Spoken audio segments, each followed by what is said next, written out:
Bwana mchungaji Daudi Nkuba maarufu kama Komando bana Mashimo amehukumiwa kifungo cha miaka 2 gerezani baada ya kutiwa hatiani katika mahakama ya wilaya Kinondoni kwa makosa mawili ikiwemo kuharibu mali.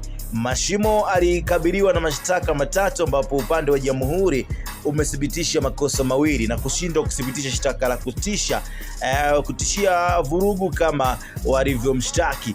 Sasa Mashimo alipewa adhabu hiyo mahakama hapo mbele ya hakimu mkazi mkuu Ramadhani Lugemalila baada ya upande wa jamhuri kuthibitisha makosa dhidi ya mshtakiwa pasi kuacha na shaka yoyote. Katika hukumu hiyo hakimu Lugemalila bana alisema anahukumu mshtakiwa kifungo cha miaka 2 gerezani kama alivyoshtakiwa na upande wa jamhuri. Mshtakiwa kosa la kuingia kwa jinai, mahakama anakupa adhabu ya kwenda jela miezi 6.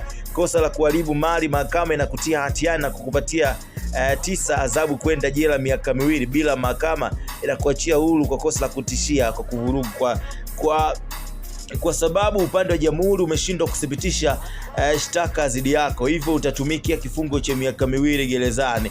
Sasa alisema upande wa jamhuri umethibitisha kuwa kuleta ushahidi wa 5 vielezo, pia washtakiwa kutoa utetezi wakati wa kuleta mashabiki kadhaa. Kabla ya kutolewa hukumu hiyo, mshtakiwa aliomba mahakamani kupunguziwa adhabu kwa sababu ana familia ambayo inamtegemea. Upande wa jamhuri walikiri serikali Roger Kamungu aliomba mahakama kutoa adhabu kali kwa mshtakiwa kama sheria inavyoelekeza, ikiwa fundisho kwake na jamii nzima. Novemba 22 mwaka 2023, maeneo ya Mbezi Ruiz, wilaya ya Ubungo, Dar es Salaam, aliingia kwa jinai katika ardhi inayomilikiwa na Flora Mwasha.